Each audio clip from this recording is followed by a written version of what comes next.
Hello साथियों, स्वागत है एक बार फिर आपके अपने डिजिटल प्लेटफॉर्म पर जिसका नाम है एके वीडियो स्पोर्ट। और मैं आपके सामने एक बार फिर हाजिर हूँ एक नए सेशन के साथ में, एक नई क्लास के साथ में।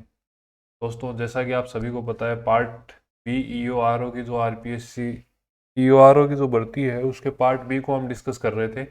और अभी तक हमने एक्ट को एक चैप्टर छोड़ के पूरा का पूरा डिस्कस कर लिया है। केवल 12 नंबर का जो चैप्टर है वो हमारा अभी बाकी है, तो हम डिटेल तरीके से देखेंगे एकदम से। परंतु उससे पहले मैं ये चाह रहा था कि आपके जो ये 3 नियम है वो पूरे हो जाएं, तो उससे क्या होगा, आपके एक माइंडसेट हो जाएगा और एनजाइटी नहीं रहेगी, आपको पैनिक नहीं होगा कि हमारा सिलेबस बाकी है। ठीक है, वैसे तो काफ़ी पहले ही आपका सिलेबस हो जाएगा। ऑलमोस्ट जितने भी लोग, चाहे वो पेड हो अनपेड हो, यूट्यूब पर या फिर कोई भी एप्लीकेशन में, जितना मेरे नॉलेज में है अभी तक हम सबसे आगे चल रहे हैं। ठीक है, तो आप निश्चिंत रहिए। और आप में से कई साथियों के मैसेज आए थे कि सर, एमसीक्यू की सीरीज चाहे वो यूट्यूब पे हो, कई लोग ये बोल रहे हैं कि sir paid test series start कर दो। परंतु मैं आपको कहना चाहूँगा कि हमारा अभी तक ऐसा कोई इरादा नहीं है कि पेड कोर्स से संबंधित। और अगर भविष्य में कोई अपडेट होती है तो निश्चित रूप से आपको के बारे में पहले बता दिया जाएगा। ठीक है, परंतु अभी हमारा ये प्लान है कि जैसे ही ये थ्योरी पोर्शन कंप्लीट हो जाता है के बाद में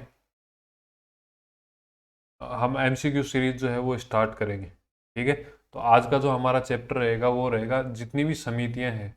हमने, आपको ध्यान में हो तो, धारा 55 के अंदर, धारा 55 के अंदर अलग अलग समितियां पढ़ी थी। उन समितियों के कार्य क्या होंगे, उनके कर्तव्य क्या होंगे, उनके कृत्य क्या होंगे, मतलब फंक्शंस क्या क्या होंगे। ठीक है, उनके फंक्शंस क्या होंगे और ये नियम कब अप्लाई हुए, ये सब चीज़ें जो है हम इस चैप्टर के अंदर, इस क्लास के अंदर डिस्कस करेंगे।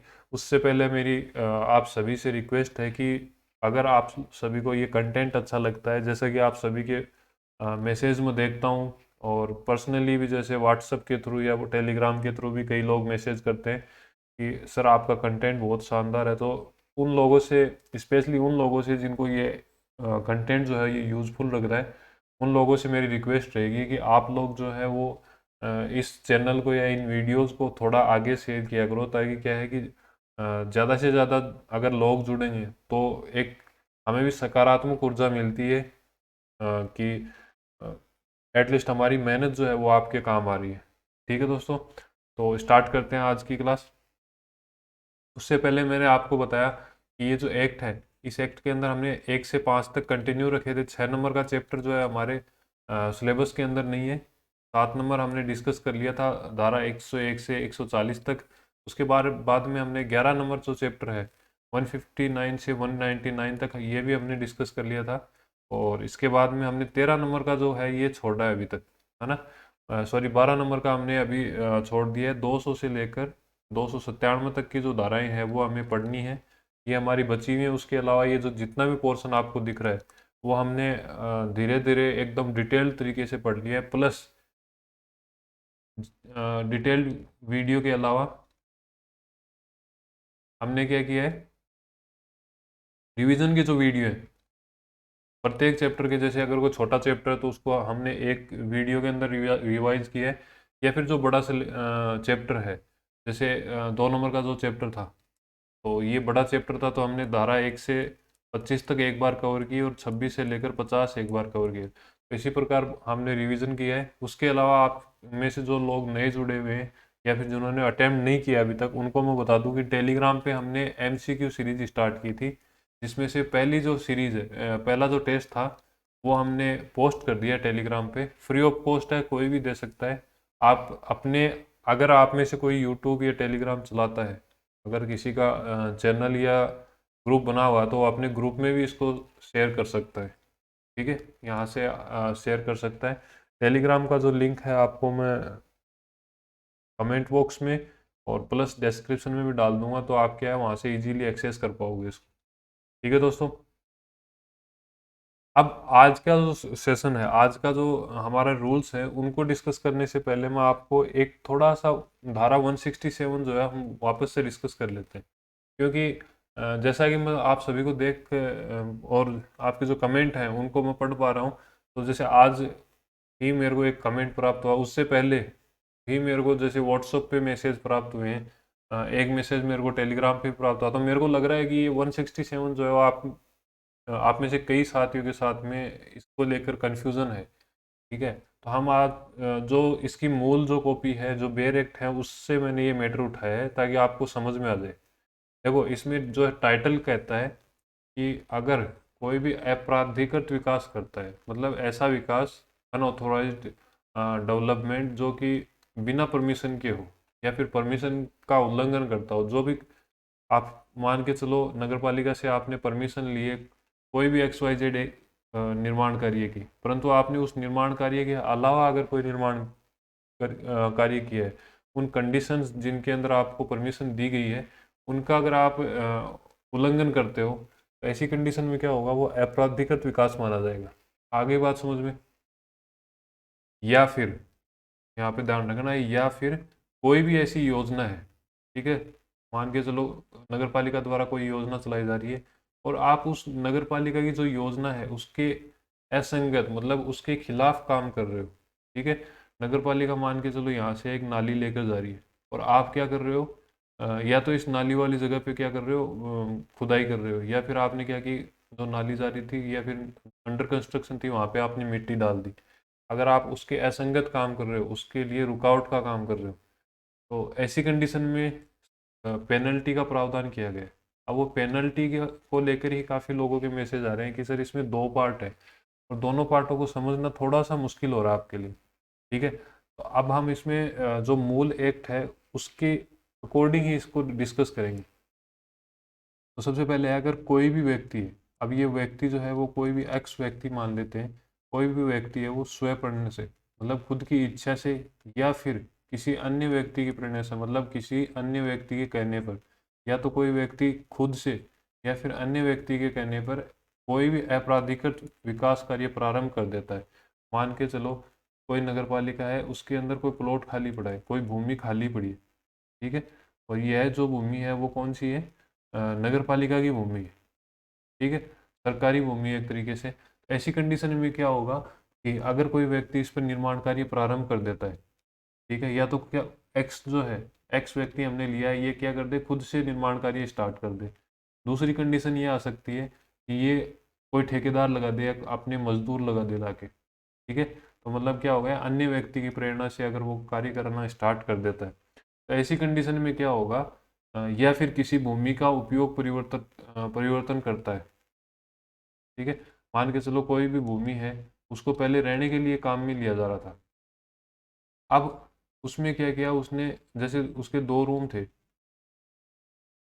ठीक है, ये एक प्लॉट की बाउंड्री है या एक भूमि है, इसके अंदर दो मकान थे, अब आपने क्या किया, उसमें परिवर्तन कर दिया। ठीक है, तो ऐसी कंडीशन के अंदर कौन कौन सी प्लेंटी या फिर एक तरीके से जुर्माने का प्रावधान किया गया है वो हम इस धारा के अंदर डिस्कस करेंगे। परंतु इसमें जो कंडीशंस दे रखी हैं पहले हम उसको देख लेते हैं। देखो, सबसे पहली कंडीशन क्या आती है, अगर यह जो अधिनियम है, अधिनियम कौन सा, नगर पालिका अधिनियम 2009 के अधीन अपेक्षित अनुज्ञा के बिना, मतलब नगर पालिका का जो एक्ट है 2009, उसमें अगर ऐसी कंडीशन दी गई है कि आपको कोई कार्य करने के लिए, कोई भी कार्य करना है, मान के चलो आपको ये निर्माण कार्य करना है यहाँ पे, उसके लिए अगर नगर पालिका से परमिशन लेनी है और आप बिना परमिशन के अगर निर्माण कार्य करते हो, डेवलपमेंट करते हो वहाँ पे, तो ऐसी कंडीशन में क्या होगा, उसको अपराधिकृत विकास मान लिया जाएगा। दूसरी कंडीशन क्या हो सकती है, अगर आपने परमिशन तो ले ली, अब आपको परमिशन तो दी है, मान के चलो इतने ही ये प्लॉट है, आपको परमिशन दी है इतने निर्माण के लिए कि आप इस कॉर्नर के अंदर काम कर सकते हो। ठीक है, जैसे आपको 5x6 का एक निर्माण कार्य करना है, या फिर ये मान के चलो 6x6 की एक छोटी सी आपको कॉर्नर पे दुकान बनानी है। ठीक है, छोटा सा एक कॉर्नर है, उसके अंदर आपको 6x6 की दुकान बनानी है। आगे बात समझ में? अब आपने क्या किया, उसकी मंजूरी तो ले ली। ठीक है, अब क्या हुआ, जैसे ही आपने मंजूरी लिया, अब आपने 6x6 का तो निर्माण कर लिया, उसके बाद में आपने क्या किया, आगे जैसे छज्जा निकाल दिया आपने, या फिर आपने क्या किया, कोई बालकनी निकाल दी, मतलब मंजूरी जिस चीज़ की आपको दी गई है उसके अनुसार आपने निर्माण कार्य नहीं किया, ठीक है।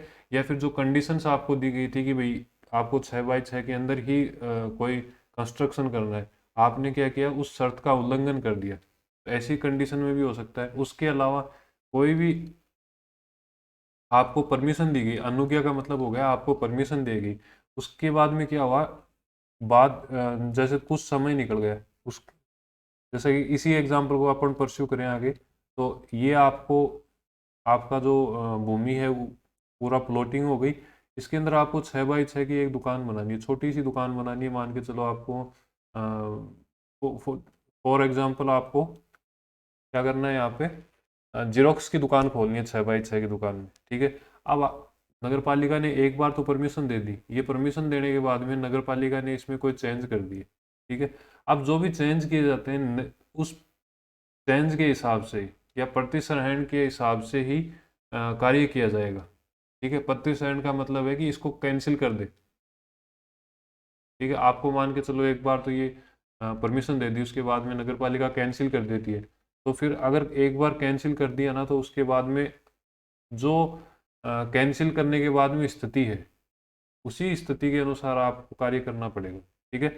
और यही जैसे अगर उपांतरण हो जाता है, मतलब चेंज हो जाता है, आपको पहले 6x6 की परमिशन दी थी कि भाई 6x6 की आप क्या करोगे, यहाँ पे दुकान ले लोगे, परंतु बाद में नगर पालिका क्या करती है, इसको बोल देती है कि आपको 6x6 की नहीं 6x4 की दुकान बनानी है, ठीक है। तो आपको अब क्या करना पड़ेगा, जो भी उपांतरण हुए, जो भी चेंज हुए आपकी परमिशन के अंदर, अनुज्ञा के अंदर, उसी के अकॉर्डिंग आपको काम करना पड़ेगा, ठीक है। अब ये जो चारों चारों जो कंडीशन हम यहाँ पे लेके चले हैं, ठीक है, तो अगर ये चारों कंडीशंस में से कोई भी उल्लंघन किया जाता है, तो जैसे ही उसका उल्लंघन किया जाएगा और वह न्यायालय के अंदर अगर अपराध सिद्ध हो जाता है उसका, तो क्या होगा, उसके ऊपर 5,000 रुपये का 5,000 रुपये का क्या किया जाएगा, जुर्माना लगाया जाएगा, ठीक है। आगे बात समझ में।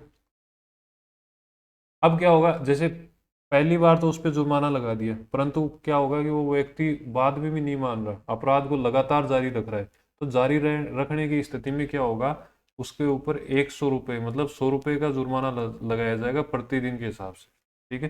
प्रत्येक दिवस के लिए क्या किया जाएगा, 100 रुपये का जुर्माना लगाया जाएगा। आगे बात समझ में। ये तो हो गई यहाँ इस धारा के तहत जितने भी प्रावधान है 167 में, उनके तहत उल्लंघन करने पर, ठीक है। अब कंफ्यूजन क्या होता है कि ये दूसरी चीज किसके लिए दे रखी है, तो आपको पहली चीज तो आई होप कि समझ में आ गई होगी, जो लोग पर्सनली मैसेज कर रहे थे, प्लस जैसे आप में से किसी साथी का एक मैसेज भी आया था, सॉरी कमेंट भी आया था, तो इसलिए मैंने सोचा एक बार इसको वीडियो में ही डिस्कस कर लेते हैं, क्योंकि मेरे पास इस धारा के रिगार्डिंग 4-5 मैसेज आ गए लगातार, ठीक है। दूसरी कंडीशन क्या आती है, कोई भी व्यक्ति है, ठीक है, कोई भी व्यक्ति मान लेते हैं हम एक्स है, वो क्या करे, इस अधिनियम के अधीन बिना अनुज्ञा के, ठीक है, बिना अनुज्ञा के क्या करे, किसी भी भूमि या भवन का उपयोग जारी रखता है। अब ये चीज तो यहीं खत्म हो गई, ठीक है। अपराधिकृत जो विकास है, देखो सबसे पहले आपको एडिंग देखनी है, 1 मिनट में पेन का कलर चेंज कर लूँ। हाँ, आपको ध्यान में रखना इसमें दो कंडीशन है, अपराधिकृत विकास प्लस योजना के असंगत उपयोग। देखो यहाँ तो इस स्लाइड के ऊपर केवल हमने अपराधिकृत विकास के बारे में बात की है। अब जो नेक्स्ट स्लाइड है उसके अंदर हम बात करेंगे असंगत उपयोग के संबंधित, ठीक है। अब वो असंगत उपयोग जो है वो किसी का भी हो सकता है, भूमि का भी हो सकता है और भवन का भी हो सकता है। आगे बात समझ में। मेरे को लग रहा है शायद इस चीज से आपको निश्चित रूप से समझ में आ जाएगा, ठीक है। तो हमने क्या किया, पिछली वाली स्लाइड में आपराधिकृत विकास के बारे में देख लिया था। ये जो स्लाइड है, इस स्लाइड के अंदर हम असंगत उपयोग के बारे में पढ़ेंगे, जो ये सेकंड पोर्शन यहाँ से स्टार्ट होता है, इसके बारे में हम इस स्लाइड के अंदर डिस्कस करेंगे, ठीक है। तो मैंने जो पहले आपको बताया था वो सीधा सीधा बता दिया था, परंतु मैंने सोचा आप थोड़ा सा डिटेल से इसको डिस्कस कर लेते हैं, ताकि आपके किसी भी प्रकार का कन्फ्यूजन नहीं रहे। और अगर जो अन्य लोग जो देख रहे हैं, अगर उनको भी लगता है कि किसी धारा के अंदर उनको कन्फ्यूजन है, तो निश्चित रूप से आप लिख देना। अगर 2 4 5 आदमियों के लगातार वो मैसेज आते हैं, कमेंट आते हैं, तो निश्चित रूप से हम जो भी नेक्स्ट क्लास होगी, जो भी नेक्स्ट सेशन होगा, उसके अंदर डिस्कस कर लेंगे। आ गई बात समझ में। तो सेकंड जो पोर्शन है, दूसरी जो उपधारा है, उसके अंदर क्या क्या आ गया है कि कोई भी व्यक्ति क्या करे, अनुज्ञा के बिना, मतलब बिना परमिशन के कोई भी भूमि या भवन का उपयोग जारी रखता है, या फिर जहाँ ऐसे उपयोग जारी रखने के लिए कोई भी परमिशन दी गई है, उस परमिशन के बाद में, जैसे मान के चलो आपको ये भूमि या भवन है, इसके लिए या तो आप क्या करो, सबसे पहली कंडीशन तो बिना अनुज्ञा के, बिना परमिशन के इसका यूज कर रहे हो। दूसरी कंडीशन क्या आ जाती है, आपको परमिशन दी, जैसे मैंने 1 साल के लिए, ठीक है, जैसे कल को आप क्या हुए, ईओ लग गए, ठीक है, अधिशासी अधिकारी लग गए आप, उसके बाद में आपने क्या किया कि इस भूमि के लिए आपने परमिशन दे दी एक एक साल की। आ गई बात समझ में? अब क्या हुआ कि जैसे ही 1 साल के बाद में भी अगर इसका उपयोग जारी रहता है, मान के चलो 12 महीने की आपने परमिशन दी है, और इसका जो उपयोग है वो कंटिन्यू रह रहा है उसके बाद में भी, ठीक है, ये हो गई दूसरी कंडीशन। या फिर जो भी कंडीशंस के तहत, जिन कंडीशन के तहत आपको ये अनुज्ञा दी गई थी या परमिशन दी गई थी, अगर आप उसका अनुपालन नहीं करते हो, ठीक है, मतलब जो कंडीशन आपको बताई गई हैं, जो शर्तें आपको बताई गई है, आप उसका क्या करो, उल्लंघन करते हो, तो ऐसी कंडीशन में क्या होगा, ये जितनी भी चीज़ें हैं ये उपयोग से संबंधित है।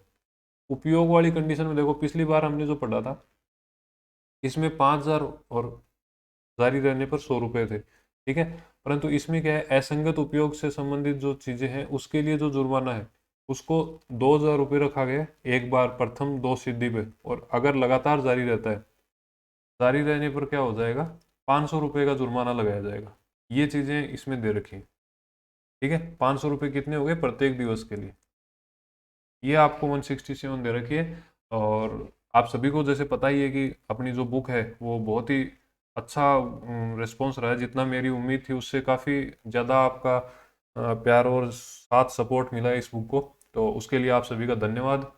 और मैं उम्मीद करता हूँ कि यह जो बुक है वो टारगेट 40 जो हमने सीरीज़ रखी थी, और टारगेट 40 के नाम से ये बुक हमने लॉन्च की है अवनी पब्लिकेशन से, तो निश्चित रूप से आपको इसका भरपूर फायदा मिलेगा। और कई साथियों को, जैसे मैं पहले भी बताता आया हूँ आपको, कि जो लोग टेस्ट सीरीज दे रहे हैं, चाहे कहीं से भी दे रहे हो, किसी भी प्लेटफॉर्म से दे रहे हो, तो उन लोगों के मैसेज आ रहे हैं कि इस किताब के बाद में या फिर अपने जो वीडियो कंटेंट है उसके बाद में जो लोग हैं 35+ स्कोर आ रहा है उनका, ठीक है, और कई आप में से कई ऐसे साथी हैं जिनके 40 या 38 स्कोर भी कंटिन्यू चल रहा है, कोई एक टेस्ट की बात नहीं कर रहा, कंटिन्यू।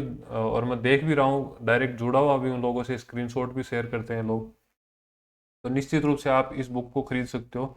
इस बुक में आपको शॉर्ट फॉर्म में मिलेंगे, प्लस एक्जाई मिलेगी। एक्जाई का मतलब है कि बहुत से डाटा जो है वो एक साथ मिल जाएंगे, ताकि आप कंपैरिजन करके पढ़ पाओ आसान भाषा के अंदर। प्लस प्रीवियस ईयर के जो क्वेश्चन है वो आपको भरपूर मात्रा में मिल जाएंगे आप, ठीक है। और एमसीक्यू की सीरीज जो आपको मैंने बताई थी टेलीग्राम पे है, आपके जो भी नज़दीकी बुक डिपो, आप वहाँ पे जाके कह देना कि अपनी पब्लिकेशन की जो बुक है वो हमें चाहिए ईओआरओ के लिए, या तो आपको मिल जाएगी, अगर नहीं भी होती है तो आप 2 4 5 दिन में आपको मंगवा के दे देंगे वो, ठीक है। इसके अलावा आप ऑनलाइन परचेज कर सकते हो, ऑनलाइन का जो लिंक है मैं आपको डिस्क्रिप्शन में और कमेंट बॉक्स में दोनों में डाल दूँगा, ठीक है। तो स्टार्ट करते हैं आज की क्लास। आज की क्लास में देखो, आज का जो क्लास है, जो मेन चैप्टर है इसका, ये है राजस्थान नगर पालिका की जो समितियां हैं। अब समितियों को मैंने आपको बताया था, धारा हमने कहाँ पढ़ा था, 55 के अंदर। तो जो ये धारा 55 की जो समितियां हैं, उनके कौन कौन सी पावर होंगे, उनके पास कौन कौन सी ड्यूटी होंगी, और उनके फंक्शंस क्या होंगे, ये हम पढ़ेंगे, ठीक है। परंतु उससे पहले हमने थोड़ी सी भूमिका डिस्कस कर लेते हैं कि यह जो नियम है, ये धारा 55 और 61, 61 कौन सी है, 61 का हो गया जो भी हम शायद शक्तियों और कर्तव्यों का जो डेलीगेट कर रहे थे, प्रत्यायोजन से संबंधित जो धारा थी, ठीक है। तो धारा 61 जो है वो शक्तियों के प्रत्यायोजन से संबंधित थी समितियों की। उसके अलावा जो धारा 337 है, 337 क्या होती है, जो राज्य सरकार है, राज्य सरकार के नियम बनाने की शक्ति,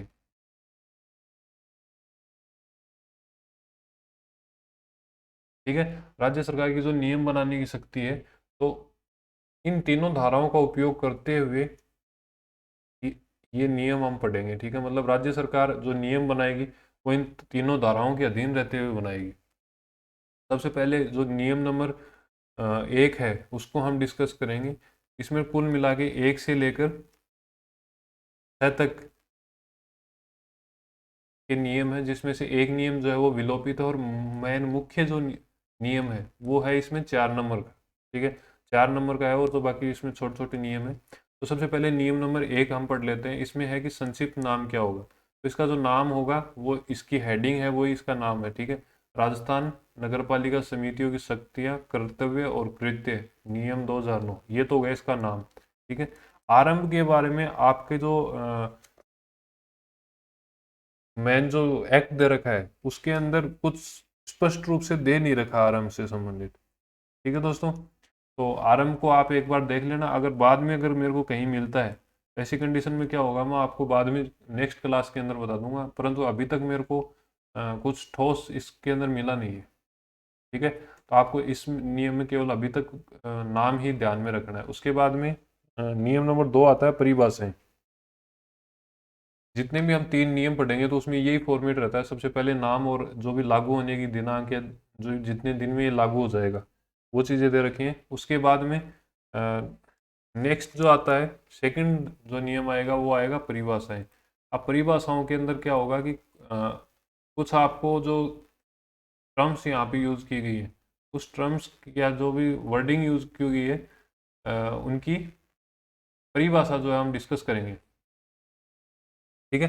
तो परिभाषा के अंदर आपको कुल मिला के क्या दे रखी हैं, 3 परिभाषाएं दे रखी हैं इसके अंदर। तो सबसे पहली जो परिभाषा है वो है अधिनियम। इस अधिनियम को, जहां भी अधिनियम की बात आती है, अधिनियम से आपको ये समझना है कि जो भी नगर पालिका अधिनियम हमने डिस्कस किए, ठीक है, नगर पालिका एक्ट 2009, तो जहां भी अधिनियम की बात आती है तो हम किसकी बात कर रहे हैं, नगर पालिका अधिनियम 2009 की बात कर रहे हैं। उसके अलावा अगर कहीं धारा की बात आती है, ठीक है, जैसे धारा 55 हुआ, धारा 61 हुआ, तो इस प्रकार अगर कोई धारा की बात आती है तो ध्यान रखना नगर पालिका एक्ट की ही धारा की बात हो रही है, ठीक है। धारा 55 कह रहे हैं तो हम उससे ये समझेंगे नगर पालिका एक्ट की धारा 55 से रिलेटेड कुछ बात हो रही है, ठीक है। उसके बाद में जो थर्ड डेफिनेशन आती है वो आती है समिति, ठीक है, कमेटी। तो समिति का मतलब है कि जो भी धारा 55 के अंदर, धारा 55 के अंदर जितनी भी समितियां हैं, उन समितियों के बारे में बात हो रही है, ठीक है। उन समिति को जहां हमने डिस्कस किया था धारा 55 के अंदर, तो वो जितनी भी समितियां हैं उनके बारे में डिस्कस किया गया है।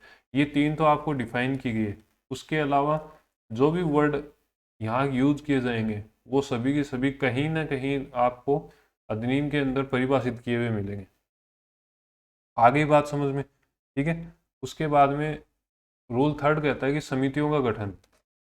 समितियों, सबसे पहले हमने एक्ट के बारे, सॉरी, रूल के बारे में पढ़ लिया। उसके बाद में हमने डेफिनेशन पढ़ ली। अब सबसे पहले हम धारा 3 के अंदर पढ़ेंगे कि समितियों का गठन करना। तो समितियों का जो गठन है वो एक नगर पालिका की साधारण बैठक होगी, नगर पालिका की साधारण सामान्य बैठक में गठित की जाएगी। आगे बात समझ में। तो समितियों का गठन हमने पढ़ लिया। उसके बाद में है समितियों की शक्तियाँ, ठीक है, शक्तियाँ, कर्तव्य और कर्तव्य। तो ये आपकी जो है वो मेन नियम है। इसके अंदर जो टोटल 6 नियम है, 6 में से आपको जो चौथा नियम है उसको कंठस्थ कर लेना है। बाकी तो अगर आप एडिंग एडिंग भी पढ़ लेते हो तो आपको समझ में आ जाएगा। नियम नंबर 4 क्या कहता है, जो हमने विभिन्न समितियां पढ़ी थी अभी तक, उसके अलग अलग क्या क्या कार्य हो सकते हैं, ठीक है, कौन कौन सी धाराओं में क्या क्या कार्य दिए गए हैं, ये चीज़ें हम डिस्कस करेंगे। तो इसमें अलग अलग आपको समिति दी गई है। उसमें से सबसे पहले जो समिति दी गई है वो है कार्यपालक समिति, ठीक है। एग्जीक्यूटिव जो कमेटी है उसके बारे में हम पढ़ेंगे। तो एग्जीक्यूटिव कमेटी के लिए आपको एक्ट के अंदर अलग अलग धाराएं दी गई है, ठीक है। जैसे धारा 71 हो गया। 71 में क्या है, अगर कोई भूमि आवंटन है, भूमि आवंटन से संबंधित था। उसके बाद में धारा 73 हो गया। 73 के अंदर क्या है, अंतरण से संबंधित, अंतरण एवं संविदा से संबंधित। उसके बाद में धारा 106 हो गया, ठीक है। तो 106 के अंदर जो है डेवलपमेंट चार्ज,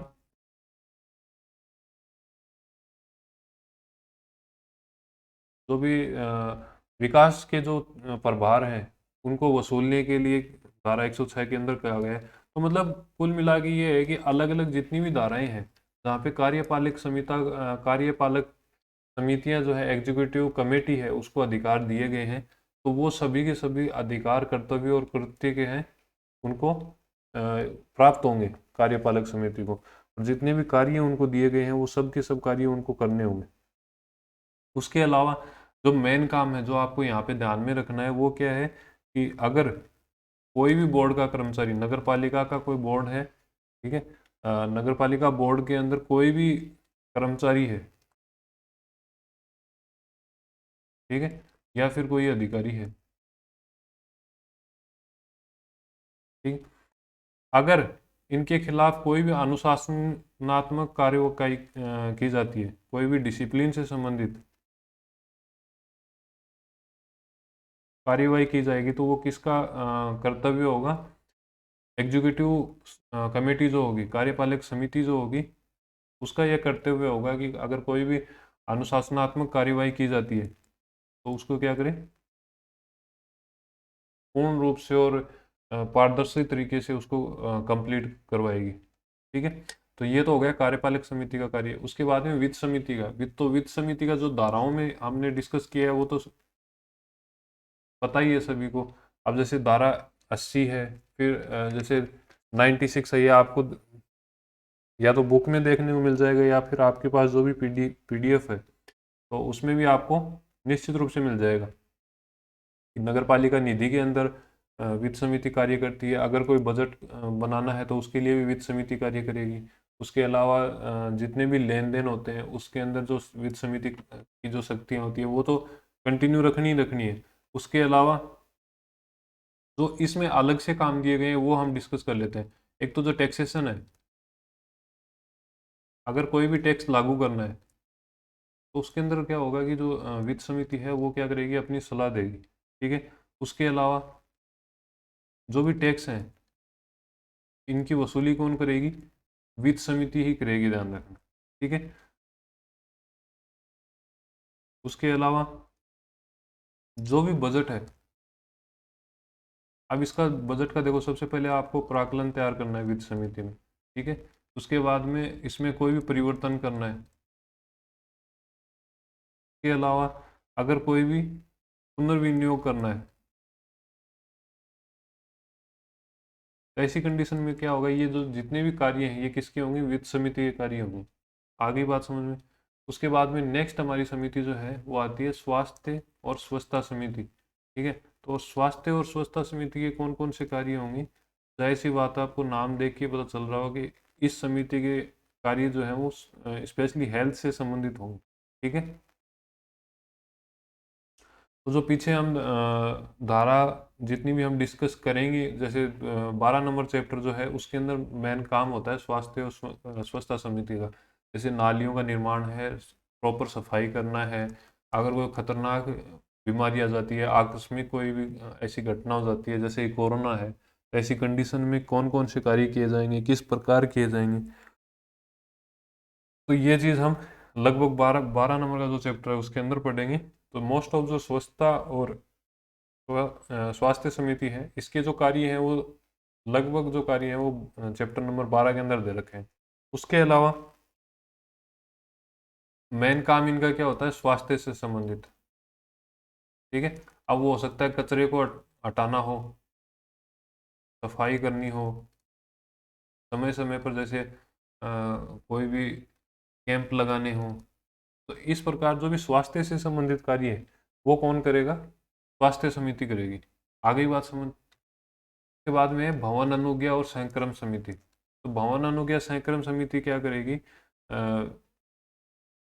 जितनी भी भवन से संबंधित परमिशंस हैं, कोई व्यक्ति अगर नक्शे की, मान के चलो किसी को मकान बनाना है नगर पालिका के अंदर, यहाँ उसको भवन बनाना है, तो वो क्या करेगा, नक्शे की परमिशन लेगा। अब ये नक्शे की परमिशन किससे मिलेगी, भवन और संक्रम समिति से। उसके अलावा जैसे हमने पढ़ा था कि फुटपाथ की जो चौड़ाई है वो कौन तय करता है, भवन एवं अनुज्ञा प्लस जो संक्रम समिति होती है वो करती है। ठीक है, तो इस प्रकार जो है ये क्या करेगी, जो परमिशंस वगैरह है वो देने के काम करेगी। उसके बाद में कच्ची बस्ती सुधार समिति, तो आपको नाम से ही यहाँ पे बिल्कुल आइडिया लग रहा होगा कि जो भी कच्ची बस्तियां हैं, जो भी स्लम एरिया है, तो वहाँ पे क्या होगा, बस्तियों का निर्माण करना, प्रॉपर उनको रहने खाने की सुविधाएं प्राप्त करना, जो भी बेसिक उनकी नीड होती है उनसे संबंधित कार्य कौन करेगा, कच्ची बस्ती से संबंधित जो समिति होगी वो करेगी। आगे बात समझ में। नेक्स्ट हमारी समिति आती है नियम और उपविधि समिति। आपको इस देखो ये मेन समितियां तो वही थी जो हमने पहले डिस्कस की। अब तो जैसे जैसे आपको नाम यहाँ पे आ रहे हैं तो वैसे ही पता चल रहा होगा कि नियम जितने भी बनेंगे तो उनके अंदर मेन इंपॉर्टेंट रोल किसका रहेगा, इस समिति का रहेगा। जो भी नियम और उपविधि समिति है इसका मेन रोल रहेगा। ठीक है, तो जितने भी कोई अगर जैसे मान के चलो नया नियम बनाना है, कोई भी नए रूल एंड रेगुलेशन जारी करने हैं, तो यह समिति क्या करेगी, सभी की सबसे पहले सलाह ले लेगी। सलाह लेने के बाद में क्या करेगी, फाइनल जो भी फॉर्मेट होगा, ठीक है, या जो भी प्रारूप होगा उसको क्या करेगी, तैयार करेगी। आगे बात समझ में। उसके बाद में आता है अपराध प्रशमन एवं समझौता समिति। मतलब एक ऐसी समिति होगी जो अपराध से संबंधित क्या करेगी, कार्य करेगी, अपराध को रोकने के लिए, के बारे में सजगता या अवेयरनेस बढ़ाने के लिए काम करेगी। ठीक है, कैसे जो अपराधी हैं उनको अपराध की जो दुनिया है उससे बाहर लाकर मेन स्ट्रीम के अंदर जोड़ा जाए, तो ये सब चीज़ें कौन करेगा, अपराध प्रशमन समिति। उसके अलावा कोई भी समझौता होता है नगर पालिका के अंदर, ठीक है, किसी भी प्रकार का कोई समझौता होता है तो उसमें क्या कौन काम करेगी, समझौता समिति काम करेगी। अब वो समझौता के अंदर उसकी कुछ पावर्स भी दी जाएंगी उसको। ठीक है, उसके कर्तव्य भी होंगे कि अगर किसी समझौते के तहत प्रतिकर दिया जाना है तो उसका भुगतान करना। ये सब चीज़ें किसके काम में होंगी, अपराध प्रशमन एवं समझौता समिति की। ठीक है, उसके अलावा जो भी समितियां हैं, जो भी समितियां हैं उनको राज्य सरकार क्या करेगी, समय समय पर राज्य सरकार समय समय पर अतिरिक्त कार्य प्रभार दे सकेगी। मतलब अगर मान के चलो अपराध प्रशमन समिति है, आ गई बात। अब क्या होगा, जैसे इसका मेन काम तो क्या है, अपराध को रोकना और अवेयरनेस बढ़ाना, परंतु हो सकता है कि कल को जो इस समिति के जो सदस्य हैं उनका जैसे कोरोना के समय इनकी ड्यूटी लगा दी, तो ध्यान रखना इसको कोरोना का जो काम है, जो स्वास्थ्य समिति का काम है वो भी इनको करना पड़ेगा। मतलब जो सरकार काम अलग से कह देती है वो काम भी इनको करने पड़ेंगे। ये तो इनके निश्चित रूप से स्थायी कार्य है ही। इसके अलावा जो भी राज्य सरकार कहेगी वो सब इनको करना पड़ेगा। आगे बात समझ में। अब जो 5 नंबर का जो चैप्टर है, सॉरी 5 नंबर का जो नियम है, उस नियम को विलोपित कर दिया गया था 2011 के अंदर। ठीक है, 2011 के अंदर इसको विलोपित कर दिया गया था।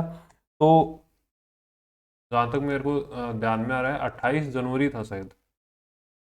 हाँ, 28 जनवरी 2011 को क्या कर दिया, विलोपित कर दिया इसको। ठीक है, तो यह जो नियम नंबर 5 था, यह स्पेशली संबंधित था जो समितियों के विनिश्चयों का अनुमोदन एवं क्रियान्वयन।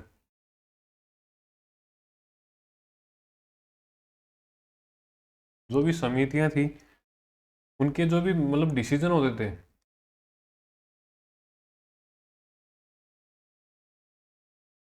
उनका क्या होगा, या तो अनुमोदन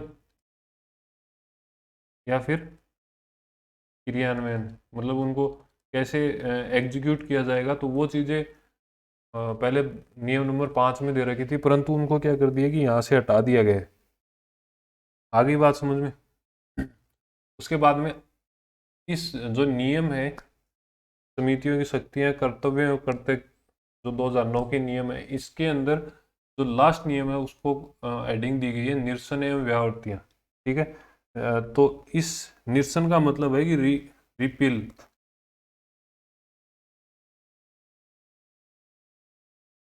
ठीक है, या फिर हम इसको बोल सकते हैं एक तरीके से भंग। मतलब जैसे आपके ये 2009 का एक्ट लागू हुआ, ये कौन सी, इससे पहले कौन से नियम काम कर रहे थे, ये किस नियम को रिप्लेस किया है इसने।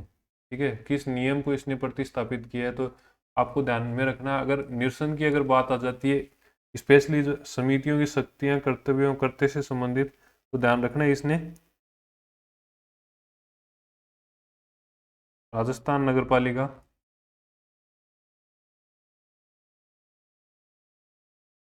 समितियों का गठन,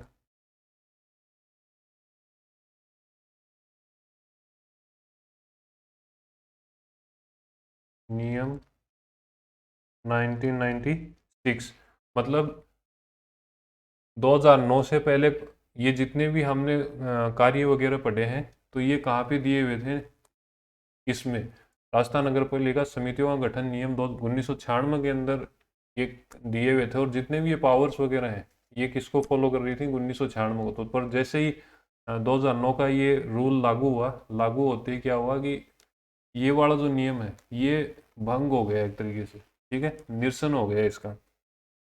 अब व्यावर्तियां कौन सी दे रखी है इसके अंदर, कि इस नए रूल के लागू होने से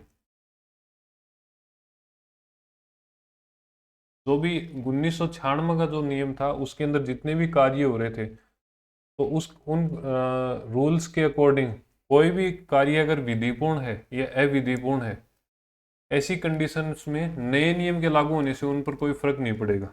आ गई बात समझ में।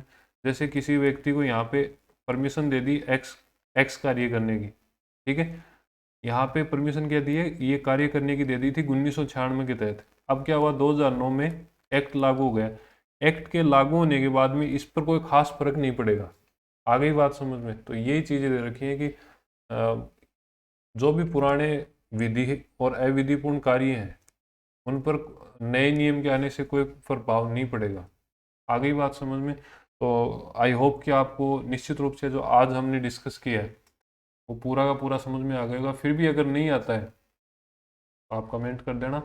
और ये व्हाट्सअप नंबर है, यहाँ पे आप बुक के रिगार्डिंग क्वेरीज जो भी आपकी हैं, या फिर आपको ऑनलाइन परचेज करनी है, तो आप यहाँ पे भी मैसेज कर सकते हो। उसके अलावा टेलीग्राम पे आपको लिंक मिल जाएगा, और टेलीग्राम को आप कमेंट बॉक्स में देखोगे तो आपको पहला जो कमेंट होगा वो टेलीग्राम लिंक का और प्लस ऑनलाइन परचेजिंग का होगा, तो आप वहाँ से भी डायरेक्ट परचेज कर सकते हो। आ गई बात समझ में। तो मिलते हैं एक नए सेशन के साथ में, तब तक अपनी जो तैयारी है वो कंटिन्यू रखिए। नेक्स्ट 2 से 3 क्लासेज जो होंगी वो भी हमारी नियम से संबंधित ही होंगी, जिसमें जो बचे हुए 2 नियम हैं वो हम डिस्कस कर लेंगे, और उसके बाद में चैप्टर 12 हम स्टार्ट कर देंगे। ठीक है दोस्तों, तो मिलते हैं एक नए सेशन के साथ में, नए क्लास के साथ में। तब तक अपनी जो प्रिपरेशन है उसको कंटिन्यू रखिए। कहीं कोई डाउट आता है, मैं फिर कह रहा हूँ, तो आप कमेंट कर सकते हैं बेझिझक। और अगर आपको ये कंटेंट आप यहाँ तक देख रहे हैं तो निश्चित रूप से आपको कंटेंट जो है यूज़फुल लगा है, तो आप शेयर भी कर सकते हो। धन्यवाद।